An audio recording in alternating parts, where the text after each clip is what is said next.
How's it going, everybody? Pete here at Spawn Fly Fish. And if you could do us a favor before we get into this too far, go ahead and hit that like and subscribe button and we'll jump into this fly.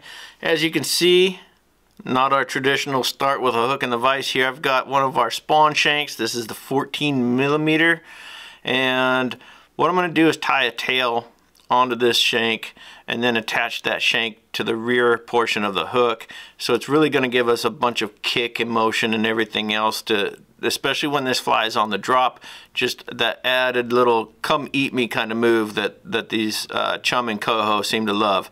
So let me get some thread started here, and for the thread today I've got some Veevus 140, and this is fluorescent hot pink. Let me get rid of this tag end here. And so for the tail, I'm going to start with Spawn Polliwog Tail, and this is purple. But before we attach that, let's just get a little dot of some super glue gel onto these thread wraps that we've laid down, and this is going to give that tail something to grab onto. Once we tie those fibers down, this thing is not going anywhere. So I'm going to utilize about 3/4 of this tail. So once I've got it in place here where I want it, I'm going to start roughly in the middle of that shank as far as a tie down, just so I don't have issues near the eye when I go to cut that off. So there we go, tie it all the way back. Before you get up to the eye of this shank, go ahead and trim that portion out. And now you're not going to have any issues of crowding that eye or getting those little bits of material stuck in there. And there we go. Not much to it thus far, and there's not much to it for the whole fly. Alright, so now I'm going to switch over to some Coho Kool-Aid Spawn Simi seal. Give you a look at what that looks like. So not only do we have that purple to match the tail, we've got some of this UV pink in here. Just going to really pop and drive these fish crazy. And you could do a dubbing loop, but we're going to do this same dubbing technique for the main portion of the body on the hook.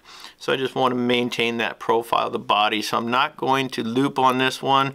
Just going to wrap back, add some dub right there, and then I'll wrap to the front. And we'll brush this out before we move forward. And like so. Nothing crazy. And that's it. That's our tail.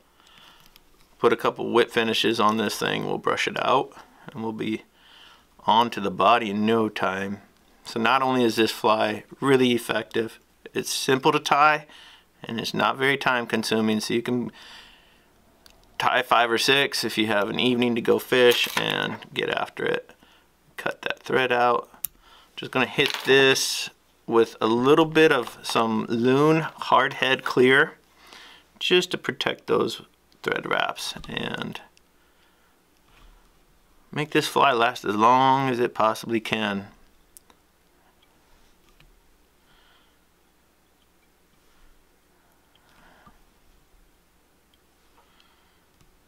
And that should just about cover all those thread wraps. At this point, I'm going to grab a little brush here and just really get into that dubbing that we just put on there. Release any of those trapped fibers, which there are plenty, and it doesn't have to be anything crazy. We just want a little bit of these fibers going over that tail and not having such a stark contrast of where the Simi seal starts and the tail ends and all this. We just want a seamless flow to this fly, and starts with the tail. Alright, you can also use your bodkin for this and just individually pick out some of those longer fibers and get them flowing toward the back just a touch. Let's call that good. So for now, let's get rid of this thing. We'll come back to that here in a minute. And now let's get a hook in here. So like that, and you can see this is not a standard hook we've been tying on. This is a Gamakatsu 90-degree jig hook, and this is the Big River bait hook. And as you can see, just a little bit thinner gauge wire. It does nothing to take away from the strength of the hook, but definitely a big fan. Alright, so let's get into some non-lead, and this is 0.020, and this is not to add a lot of weight to this hook, but simply to keep that bead right where we want it. Alright, so there's the front edge. I'll roll that over, and then I'll cut the back end and do the same with it, and just using the curved inside portion of some cuticle scissors, and at this point just shove that right up toward the back of that bead. And after we get some thread on here, we'll solidify the positioning, and that bead's not going to move anywhere on us. Alright, at this point, if you've watched these videos before, I do like to get some 45-degree angle wraps on here. There's the first pass, and I'll do that one more time. And now I've created a bunch of X's that, as I wrap right through those wraps of lead wire or non-lead wire, then it's really going to solidify all those X wraps by pulling them into the spaces between the weighted wire wraps.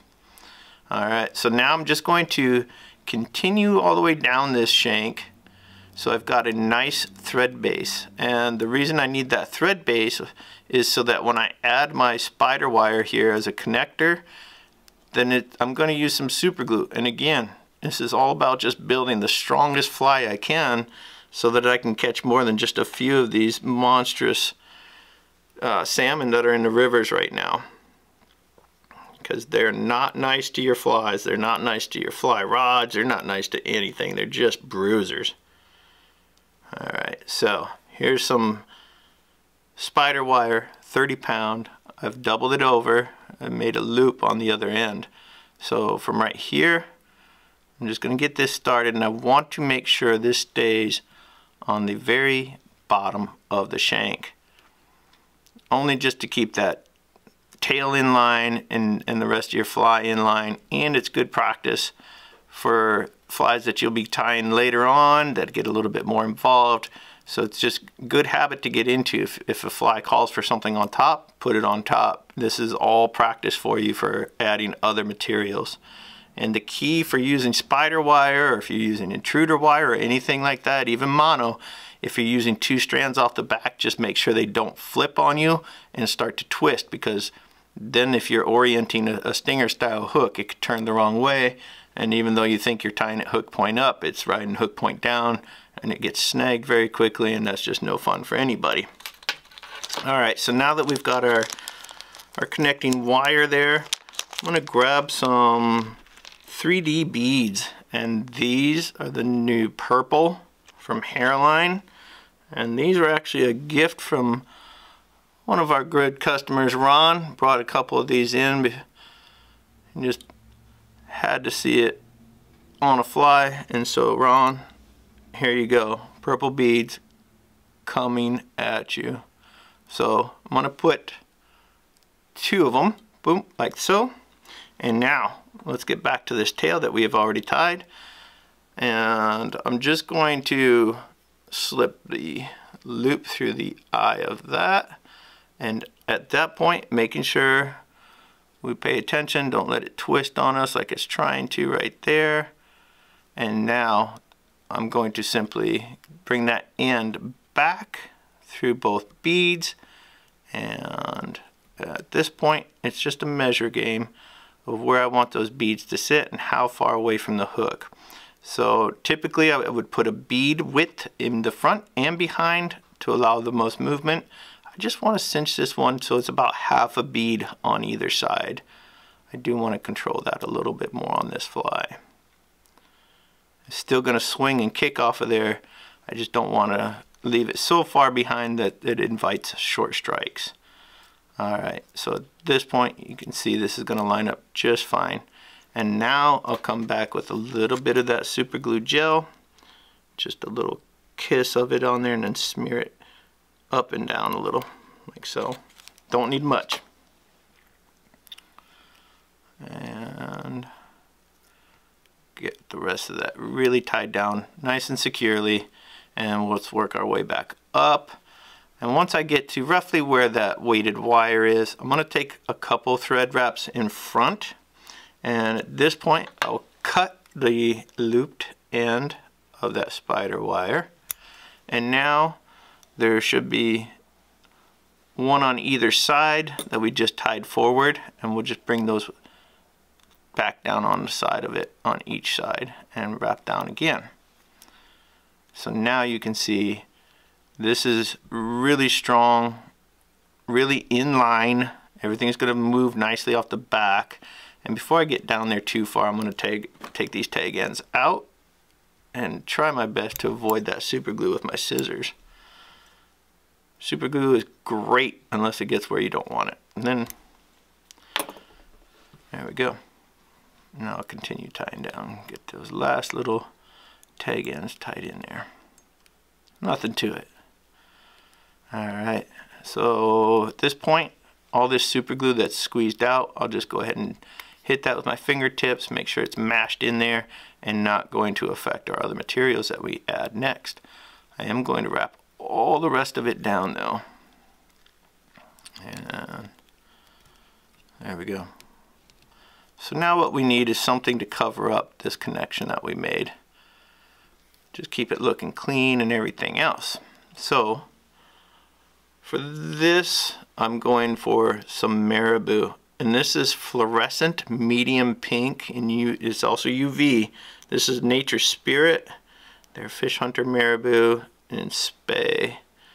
So I'm going to get that started. And as you can see, like I love doing, I peeled half of this feather off because I don't want a real full cover on those beads. I just want a little bit of cover up on where we made the connection, but I still want that purple to shine through and give another little hotspot type trigger for them to see. And this is going to be, of course, in contrast, having purple show through this light or medium pink. So take your time, get it started exactly where you want it. And what happens when you peel half those fibers off one side is this tends to want to wrap on the inside of the quill, which of course I'm a huge fan of. Just a little bit more control over where those fibers are moving off the back. And it's a messy process. You just have to trust it for now until you get it out of the vise completely, and then you'll see all those fibers freely release. So we've got 3 good wraps there. That's plenty. We don't need a ton of coverage. Remember, just breaking up the monotony and covering up where we made that connection. So create a little V in there like so, and that's my tie off spot. Just let the thread sit right so, right between where finished fibers come off and where the bare quill is here, and tie that down 4 or 5 wraps, a couple in front, and now you may safely cut this out. And so there you can start to see the development of this fly. A little contrast in that pink versus purple, and ooh wee, looking fishy already. Alright, just to keep that underbody even, travel all the way up. So now I'm going to tie in what essentially will be our rib, and for that I've got some purple schlappen. As you can see, I've trimmed out the tip, giving myself that nice little brush effect so that as I tie this in, I don't have to worry about it slipping out. It should go pretty smoothly. And we'll tie this with the concave side facing the hook shank. So as we wrap the convex, or that pretty top side, will be facing the forward portion of the fly. Like so. And now let's come up to the front here and just leave, you know, a couple thread wrap spaces is all we're looking for. And then we're going to dub this underbody, we're going to dub it back and then come over again back to the front. And we're using some Spawn Simi Seal again, and this is the UV Pesca Hot Pink. What a fish catcher.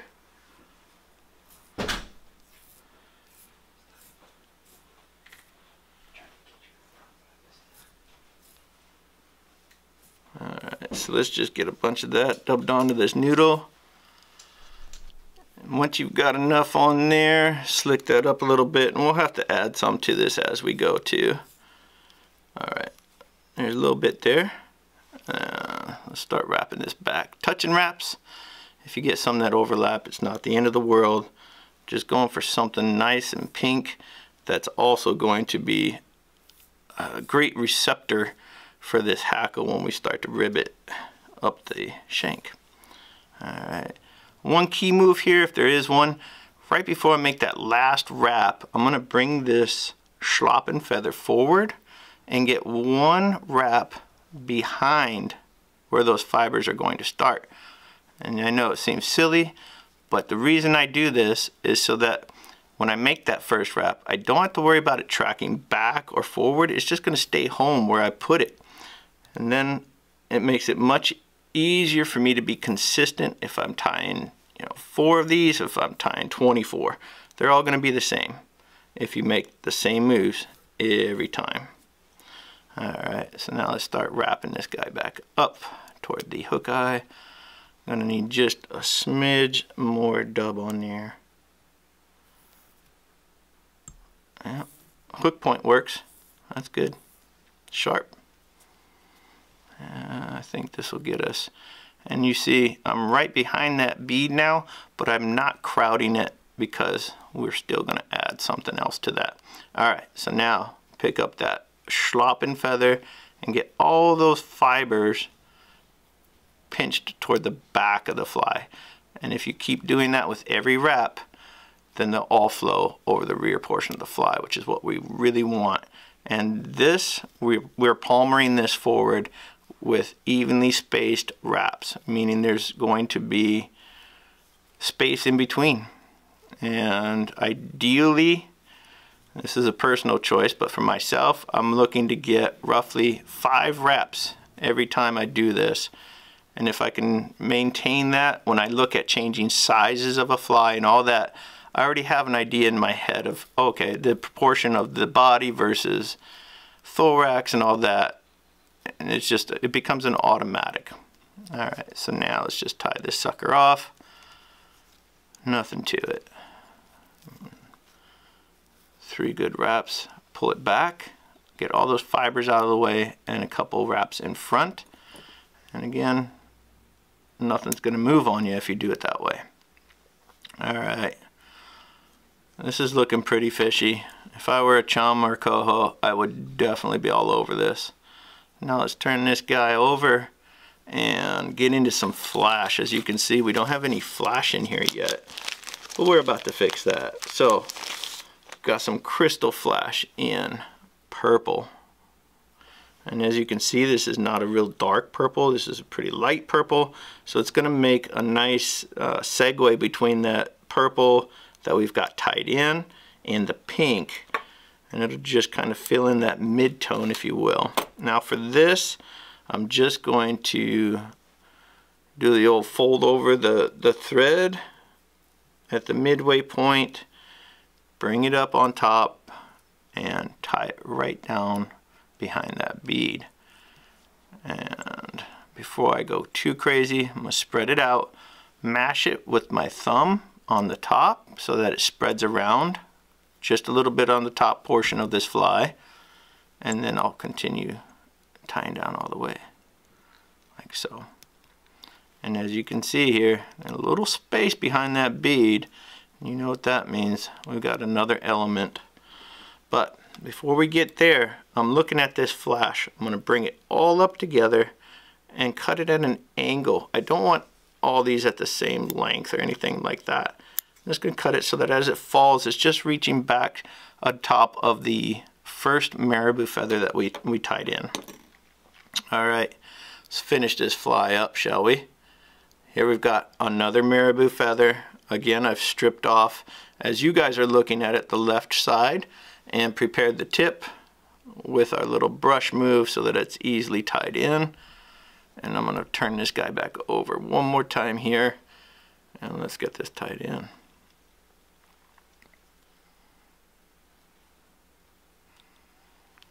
As far as colors, you know, if you have a certain color that really works for your salmon fishery and you have a lot of confidence in it, then just by all means swap out the colors to a fly that's going to make you happy and fill the net. And this happens to be a color that works really well in our area, and I can never have enough. Alright, and at this point we'll just repeat that wrapping process that we did on the first one. Take your time, make sure those wraps are exactly where you want them. Starting to get a nice look here on this bug. Alright, and I think that's going to be our last wrap there. Come over the top one more time and then create my separation point in those fibers, like so. Alright, so now as I bring that up, I'm going to throw that thread right into the V I've made there, and we are almost finished.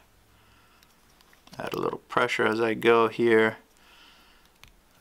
and one more thread wrap in the back side. I'll bring all the fibers again toward the back and then get that thread worked into the front. There we go. Always a couple that want to be stubborn. That's okay. Like so. Cut out that quill, and voila. Very buggy, very flowy, pink and purple, and I don't know if you need anything else. That's just so good. Alright, let's finish this a couple times. I'm going to get those fibers hopefully to stay back a little bit out of the way. And looking good. As far as if I were going to tie this in other color patterns, you know, I would tie it in chartreuse for Chum, but I'm going to stick with some pink and blue, pink and purple, maybe some black, and of course some white and black. And there we have it. Let me throw a little bit more of this Loon Hardhead Clear on these thread wraps, and we are ready to hit the water.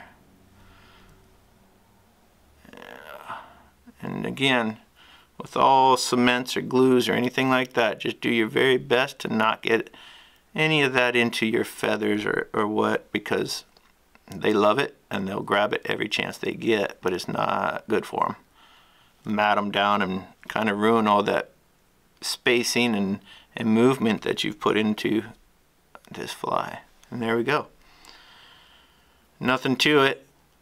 Big, flowy, a lot of extra kick from that tail being on the shank off the back, and this is a winner. So I hope you guys enjoy this. I hope you try it. Tie a bunch of them. Go fish them. It'd be great for bass if you change the colors a little bit. And of course, downsize it and you'd have a pretty nasty trout pattern. So as always, really appreciate you guys watching and following along. And if there's anything else we can do, just put it in the comments and we'll address them. Thank you so much for watching, and we will see you on the water.